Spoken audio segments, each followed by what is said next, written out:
we're heading to 10 Soldiers now. I guess you guys will get a look around their shop. I come here often just because we're good friends, and sometimes I work here just to try to learn more and put it towards my business. And plus, I just love these guys, so we're almost there now. Hello!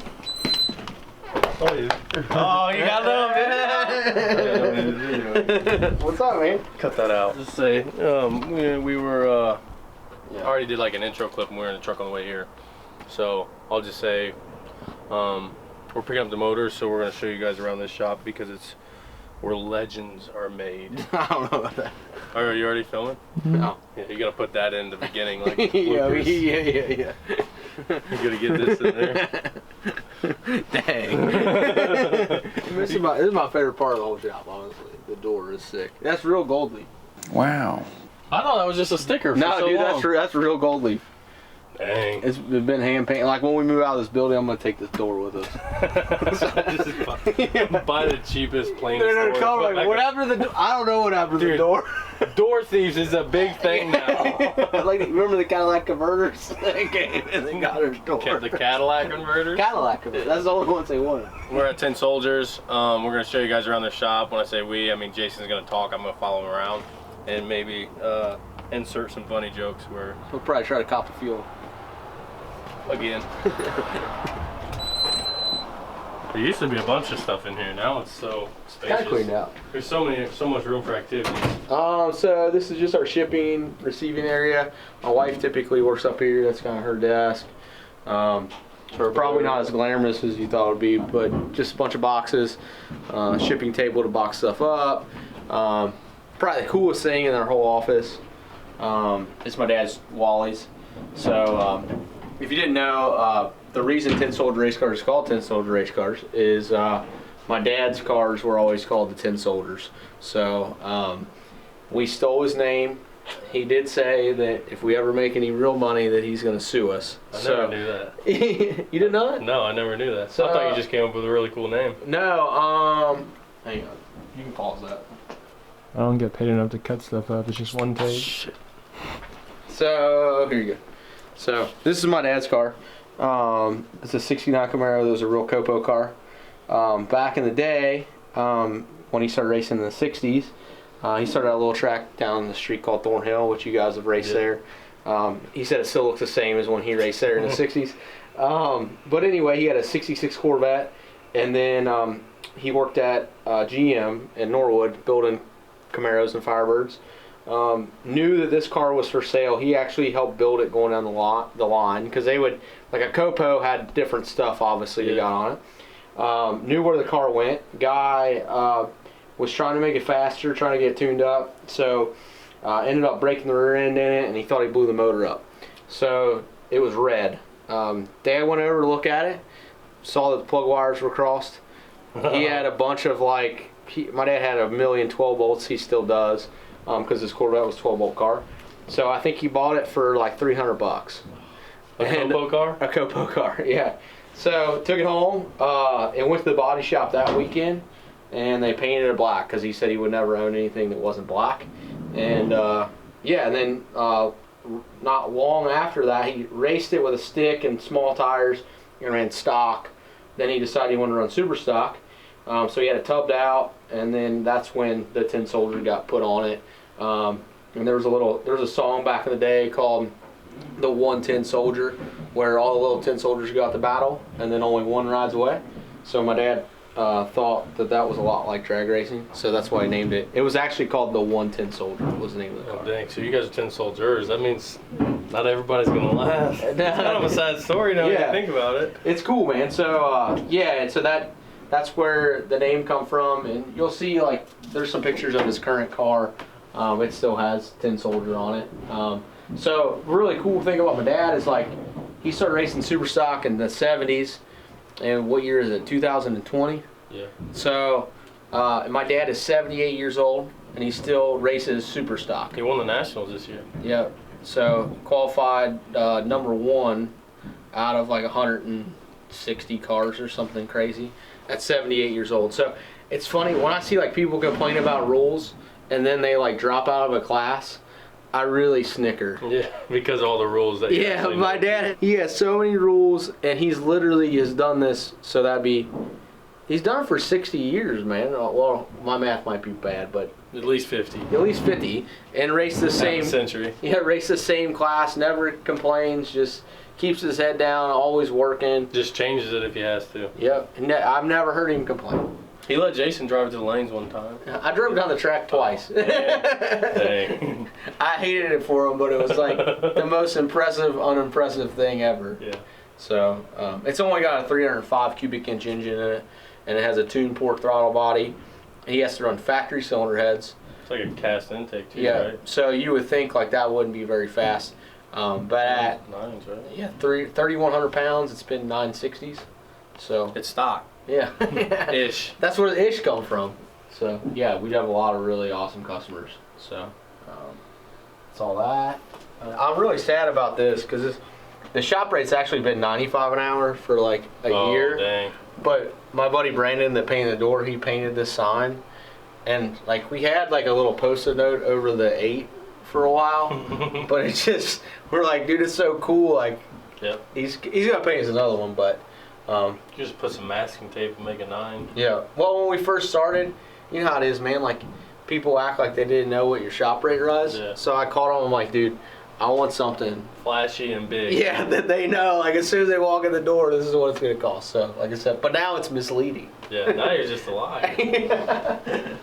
Is that gold plate too? Yeah, that's real gold leaf, man. Brandon, anytime Brandon paints something for us, every cool sign in here, besides the BTR banner, all the hand painted stuff, that's all BDI Bowen. He does all that, man. It's really awesome. Here's some carbon for my new car we're building. The reason I sold the Malibus is because Dave Fiskus, he's having them build me a new G-body out here. If you guys want to see it, I guess I'll show it to you. They just set the seat up for me and Dave. They're the same size. This is his adopted son. Yep, that's an 8.8 that Dalton just got done with. That's our Battle Ready 8.8 package. You can send us your 8.8, and then we put everything that you see here on it, and it's $1,250. So that's all of our bracketry, new 9/8 ends, all that stuff. Yeah, I mean shock mounts, anti-roll bar mounts, lower control arm, adjustable mounts, Everything. everything. Here's my new G-body. Nick really likes it. I really do. I mean, I had to mock it up for a 6-cylinder just because, you know, weight savings, but we'll probably put LS. This is everything that the Malibus could have been. Yeah. If we just took away the whole Malibu and started over. Actually, it's not my car, it's Dave Fisk's new car. So Dave is going to run X275 with a 6-cylinder, with a traditional 6-cylinder, which is I don't think anybody's done it yet. He's already been 460s. Yeah, 460. He went 460 flat in Ultra Street, which is the class with a V6 and a Mustang. Yeah, so he's a little heavier, smaller turbo than X, all stuff. So I don't know how familiar people are with radial tire stuff, but yeah. So this thing, the class record in X275 is 418. And this is as nice of an X275 car as you can get, really. It's pushing the rules as far as we can go. So just a breakdown of X. Factory style front suspension. Has to have a factory firewall in it. Needs to have factory floor pans in it. They all had to be stock style rear suspension for a long time, or ladder bar. That has since changed, so they can do a traditional 4-link, but it has to have the factory frame rails back in the back of it. So this car is technically stock style suspension, so stock mounting location. Yeah, so which is kind of ishy, but we use like those upper boxes are we sell them on the website. They're just a universal torque box kit, so we put them in there kind of where we want, and then tie everything into them. So if you have a car, that's not a Mustang that has torque boxes in it, that's a great little kit that you can buy that kind of do it yourself. So we just sold our race car. This is the replacement for that race car, and it's really far along. It's almost done. Yeah, almost done. We're actually going to do a lot of parts development with this car to add more stuff to our website. Along with, obviously, we wanted a new race car, but we're going to use it for some other stuff that we kind of have in the works. But we're also going to try to run X275 with it.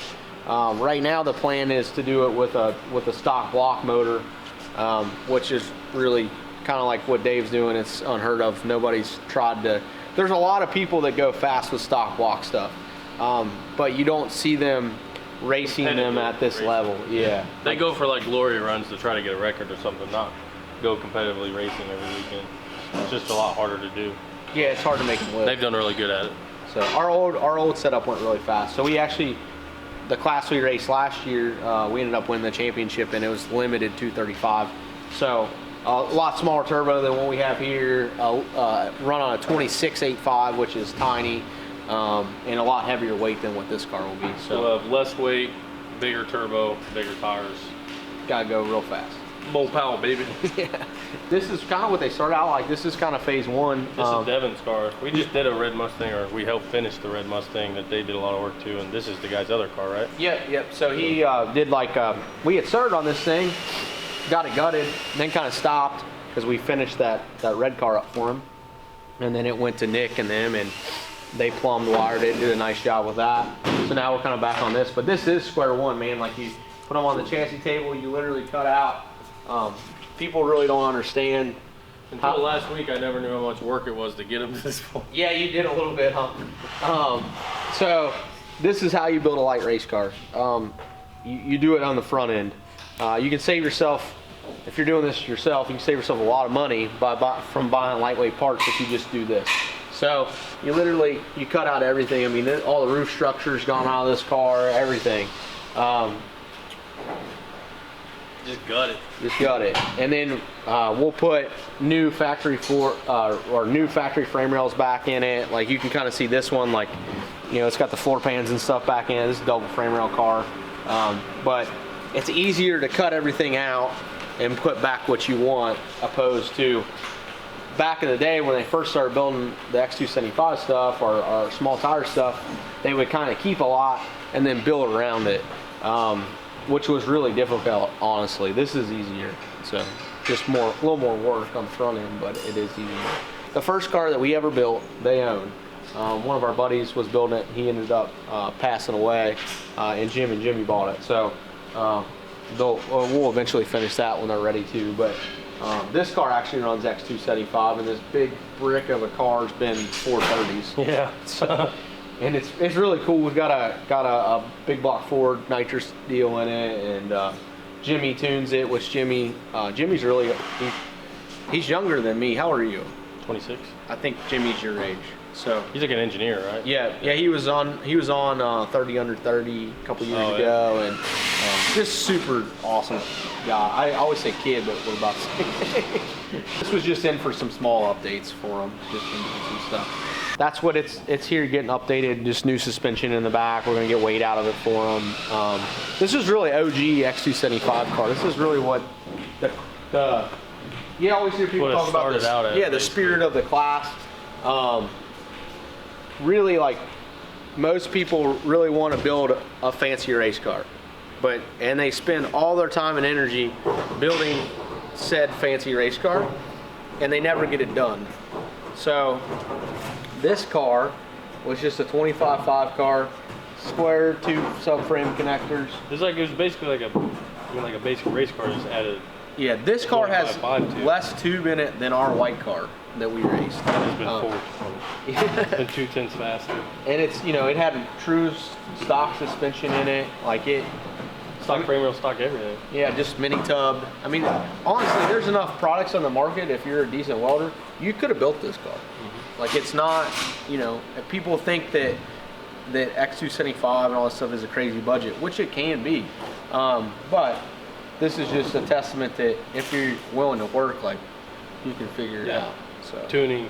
Yep, all that stuff. So it's been way faster than it ever should have been. You got the Gap Train Junior over here. Yeah, it's just local boy in for 850 cert. A lot of people think that we don't do that, but we do. It just, a lot of times it takes so long for us to be able to get it in here because we're just working on all this stuff, and then with the product line and stuff, it's hard. So we end up sending a lot of work to them. Then I take forever to do it. Anything else you want to see, ask? No, I mean we could probably plug the website, right? Yeah. We could. You can talk about it, and then we can plug some like links and whatnot. Okay. What is your like top seller? What is the main thing you guys sell? Battery boxes? Like, what have you sold the most of? Pedals or boxes? The battery boxes and the pedals are probably pretty close, 1 and 2. The 8.8 kits, we sell a crap ton of them. We build a lot of them. So yeah, we try to make as much stuff as a kit and easy to use as possible. And we just, like, I think a lot of times when you build stuff like this, like, people don't realize that, you know, when Brad and I first started building stuff, you know, we had MIG welders, and we didn't have a lot of tools, and you know, not when we opened the shop, but when we were just up and coming, you know, trying to figure out our own, you know, just cheap turbo stuff. And Brad loved Hondas. You know, he had a bunch of turbo Hondas that were junk. And You like Hondas? Brad said he didn't love Hondas. he had some. I don't know if he loved He had them. Yodas. He had a little bit of everything, but He loves turbos. I love turbos too. Did we just become best friends? Yep. so. That's why me and Brad get along. We like turbos. And really, you know, Brad is the lead designer. He does all the stuff that you see on the website. That's stuff that Brad's worked out. I'm just pretty good at peddling it. So Talking. He's a pretty face. Brad is really the brains. So They call him BBB. yeah. So, and if you're like, Brad really runs the day-to-day out here in the shop, like keeping the guys busy and doing all that, and where I typically answer the phone and try to get the orders out and do customer relations and stuff. Do some welding. Yeah. Some welding. But Brad is the reason why you see a lot of 10-cylinder cars out there, and you know, you don't ever really see them spin that much. Doing good. They always do good. So, and that's a testament to Brad, man. He does a really good job. Like last year with our race car, I think it spun the tires twice. So, you know, like, it's pretty good. Very dude. consistent. Yeah. Yeah. It's gonna make the trip. Send her on down there, bud. So, but if you want to see all that stuff, 10soldierracecars.com. One of the cool things that you can do, we have, if you are at all curious of what it costs to build an X275 car, an LDR car, a RVW car, any of that stuff, we actually have car packages on our website where you can go and you can actually see what this stuff costs. I think when we first started, there was so many people that just called and was like, Yeah. hey, what does this cost? It's always hard to give a roundabout number. Yeah. Because it always usually ends up turning into something it wasn't anyways, because they're like, well, let's go ahead and do this and do this. And it's always while we're in there. So now you just give them a package and slap them in the face with the cost up front. Yeah, that's just how much it's going to cost. So that's the trajectory of what we're trying to do, is we're going to sell our online parts and build our car packages. We're also a TSR dealer, so Yep. MidAmericaCustoms.com, we're going to start throwing some of their parts on there too, so you can order off our website and get the same stuff. So if you don't already have too many orders, you might have way too many orders. No, that's fine.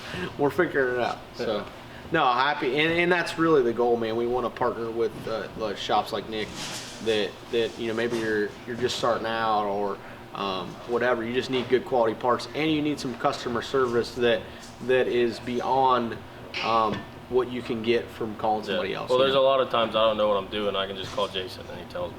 One time we were talking to somebody and he already knew because he was in the group chat. I called him. He goes, "Do you need my calculator?" We're also really good at talking each other into doing crazy stuff. So yeah, it's a good relationship we got going here. Yeah, I always called Mac TSR North, but He's actually gonna move his shop up north. yeah, no, you're gonna come down here. That's what I said. Yeah, But I think that's all we got. okay. Anything else? That's it. Time to go. We gotta go to Low Dollar.